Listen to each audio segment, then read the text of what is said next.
It's been highly requested, and I need to listen to other people's requests and appease the masses. So I'm doing it. Here it is. This is the Impossible Burger. It should be impossible to play me. I'm a cold beast, got my heart on freeze. To commemorate our smash single with me and Capolow 304, as well as Zay the Illest, who produced the record, Impossible, you can stream that on Spotify, Apple Music, any streaming platform you want. And we are going to be making a burger that represents the essence and the flavor and the sauce that this song communicates to the world. Now, originally I was gonna just call it the Impossible Burger, but I know that's a little confusing because, you know, it's not a vegan or vegetarian friendly dish. I'm sorry, I know it's bad for the environment. It's not what we're meant to do. I understand, I'm sorry, but maybe we could think of a new name, you know? We can rename it Bob's Burger style, if you will. The It Should Be Impossible to Confit burger. Brother, this guy stinks! What we essentially are doing is a Wagyu beef burger on a brioche bun with a little bit of Muenster cheese, as well as some sharp cheddar, topped with garlic confit, a beef fat Bernaise sauce, and zucchini. I know it's crazy to put zucchini in a burger. It's crazy to put a lot of these things in a burger. Shout out to the homie Suspect, who literally every single time I see him, he's like, bro, that burger was fucking incredible. I'd be making these at the studio. Who thinks to put zucchini in a burger, bro? That shit is crazy. I gotta listen to shit like that. So here you go. Here it is. Without further ado, this is the It Should Be Impossible to Confit burger. First step to this burger is to start the garlic confit because it is what's gonna take the longest. Essentially, a garlic confit is just gonna be a whole entire bowl of garlic in an olive oil bath for about an hour until it all softens up and becomes liquidy, just mushy, pasty, garlicky goodness. And this will be a perfect binder for our brioche buns to stick to the contents of the inside of the burger. So I'm gonna start off by slicing out this bulb of garlic here. Get you your handy chef's knife. Here we go. We're just gonna chop off the top of this garlic so that it exposes. And as you can see there, I know it's kind of sloppy, but not too bad. We have perfectly exposed garlic bulb, which we're gonna place into a casserole dish. I used to do this in like a big ass roasting tin, but it takes too long, wastes too much olive oil. If we're really just doing this for the, you know, for the quick burger solution, then a small casserole dish will do. We're gonna take our extra virgin olive oil right here, and we're gonna just brown that bad boy in there. Just like that. Perfect. Home chefs, I beg of you, please clean as you go. This stuff gets real messy, man. Real messy. Clean as you go. I promise you, it'll save you the trouble later. I have an oven behind me, preheat to about 350 degrees Fahrenheit. And what I'm gonna do, cover this guy in foil, let that moisture just kind of encapsulate in there, and throw it on the center rack of the oven for about an hour. We do this first, again, because it is the longest taking thing in this entire process. Quickest thing is making the burger itself. And in you go. I should be wearing mitts for this, but it's okay. We're gonna let that relax for about an hour or so. We will be removing the foil towards the end just to brown the edges a little bit. And next up, we're gonna be doing our Bernaise sauce. This is a very difficult sauce to do, so I'm a little nervous. It is my first time doing it, but it should work. Should be fine. First, get a pan, stainless steel pan, ripping hot. We're gonna use a high smoke point oil here. We need it super hot. A little bit of avocado oil in the pan. There you go. And we do have a little bit of beef fat here, just so we can trigger the Maillard reaction. The pan is full of a nice fond, and it also infuses the sauce with a little bit of a beefier flavor, so you really get that steakhouse feel. In the meantime, I am gonna finally mince a shallot. Shallot is like the onion's slutty, flirty little sister, you know? Perfect for sauce and reductions, which is essentially what we're gonna be doing here. I'm gonna play it smart here, and then just run my knife through it. And now the pan, as you can see, is ripping hot. It is ready to go. So let's do it. Beef fat in. Let that render out. I'm gonna let that render out for a cool minute. It's about to get real smoky in here, y'all. Make sure as much of it is in contact with the pan as possible. The flip, It's honestly a small amount of fun. It's not too crazy, but that's good. Let's take it out. I'm gonna hit it with a little bit of this. This is a, well, you're supposed to use a white wine vinegar, but I opted for a more traditional option. Traditional to my taste, at least. This is the Mamacita's Tuba. It's a coconut wine vinegar. So it'll be good for deglazing the pan. Let's go ahead and do that. Boom. Just a little splash. It was at this point that I realized that my mic would cut out every now and then due to high volume. Don't really know what to do about that, but let's deal with it for the rest of the video. Yay! Way to low. Take it off a little bit. Again, it's gonna get real smoky in here, folks. Okay, gonna add a little more.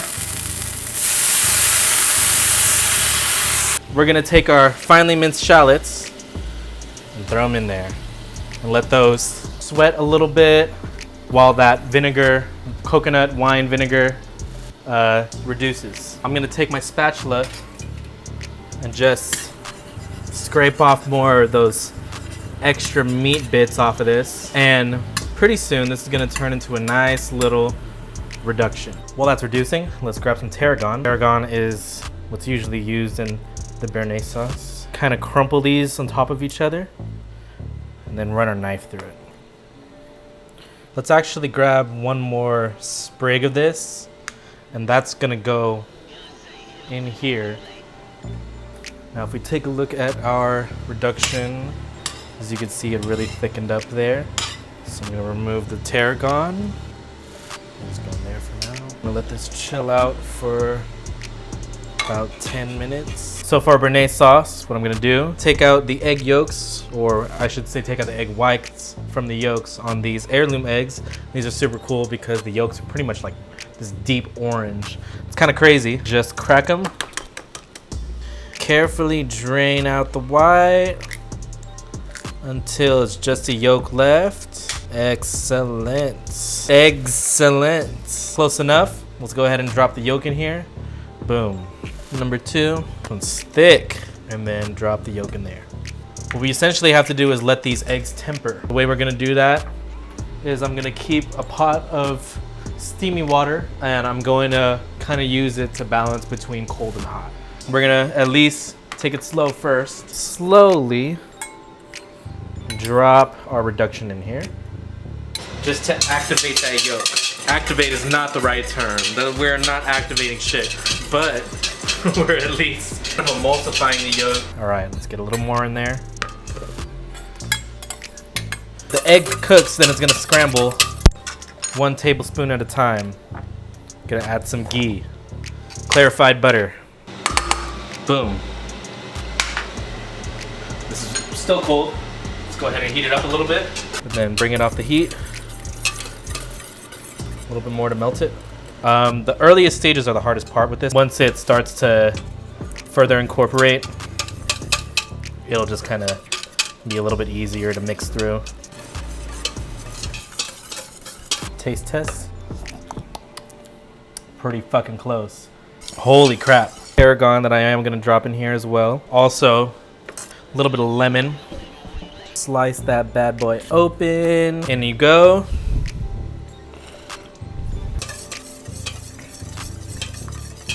A little more ghee. Get that color right. You're gonna let this cool, chill out at room temperature until we're done with the cooking process. That was the hardest part. And in you go. Look at that. Have I been saying heirloom this whole time?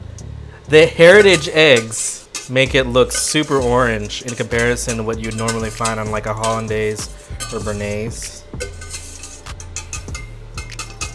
Still delicious nevertheless. Look at that creamy goodness. Excellent. And now for the fun part. We're going to sear our Wagyu beef burgers. Got myself these Wagyu beef patties. It's not A5, it's not Japanese, I don't think so. But I found them at Safeway, so whatever. And I know I should be grinding my own Wagyu A5, don't tell me that. I understand our KitchenAid has cables and bills in it, like just a whole bunch of shit that shouldn't be in there. So no way to grind meat. I'm sorry, but it's okay. This is meant to be easy enough for anybody to do. So I'm just gonna hit these guys with a pinch of kosher salt. I'm not gonna hit it with pepper yet, simply because it's gonna probably burn if I do. So I'm gonna hit it with pepper halfway through the cooking process on one side only. Cast iron skillet here, and I'm about to make this guy ripping hot. Got some avocado oil as well. High smoke point. Look at how steaming hot this pan is. Oof, it's ready. At the same time as well, I'm also going to just toast some brioche buns. Look, I know I should be making my own brioche buns. The fact of the matter is, I hate baking with a passion. I hate it. I hate measuring. I hate all that shit. So it's fine. Pre-made. It's not gonna fucking kill you. That's gonna go in the pan. It's not gonna fucking kill. No, like straight up, like it's not gonna kill you, bro. Like it's all good. People manufacture these things for a reason. Why don't we give people more jobs, right? Because that's what the crisis is right now. There's not enough fucking jobs in the world. So let the bakers make their damn brioche. Okay, anyways. A little bit of ghee in the pan. Face down, face down. Same thing with this. That's ready to go. It's screaming at me. Here we go. Face down. Direct contact. Again, face down. Ow. Direct contact. Another quick sprinkle with some kosher.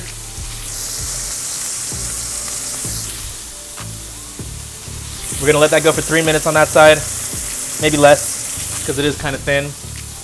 Crackle some black pepper. This is my prized possession, a Peugeot peppermill. I got this from Williams-Sonoma. I love this thing. I love From it. where? From Williams-Sonoma. I love this thing. All right, let me press it. This may not need that much. I'm not gonna lie to you. This might be close to being done. Let's go ahead and flip. Boom. Oh, that's burning. Boom. Perfect. We're hitting it with some Muenster cheese and some sharp cheddar. Okay. Gonna let it cool in a wire rack. Over foil, or under foil, I should say. Okay. In this same cast iron skillet, it's a little bit of sliced zucchinis. Let these sizzle in there. Now I know y'all remember that garlic confit that was in the oven. I think it's time to check on that thing. Let's see how that's going. Woo! That's the nectar of the gods, folks. The nectar of the gods. Let's let that toast for a little bit. Our zucchini is ready to be pulled, and it's just been roasting in this Wagyu fond,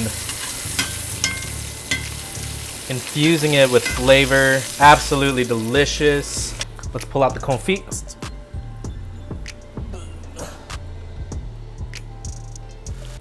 That, my friends, is the nectar of the gods. And now we are ready to assemble our first It Should Be Impossible to Confit burger. First things first, a brioche, perfectly toasted with some ghee as the bottom. Next, we're gonna grab a couple bowls of our garlic confit, the softest we could find. Place that right here in the center. Get yourself a butter knife and just spread it. The nectar of the gods. It's like garlic bread on a burger. See how it just turned into like a paste? And obviously it's a lot of garlic, but this stuff is sweet. There's like a caramelization that happens. Sorry there, our audio cut out. Now we are ready for our Wagyu patty. Boom. Right on top, we're gonna take some zucchini, just lay it across. This will be a nice offset to the many flavors in this burger. And finally, our Bernaise. Right over the top of that thing. This is packed with flavor. We don't need too much of it. It'll just melt right on there. Last but not least, the top of our brioche bun. Boom. Beautiful. The It Should Be Impossible to Confit burger. Would you look at that? It's beautiful. We are ready to do the taste test of our Impossible to Confit burger. Are you excited? I'm very excited. Let's do this. This is our steakhouse inspired burger Woo!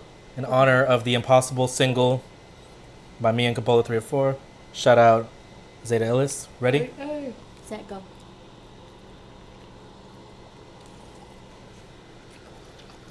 Oh man. Ooh. We got the garlic coming through. There's a lot of garlic in here.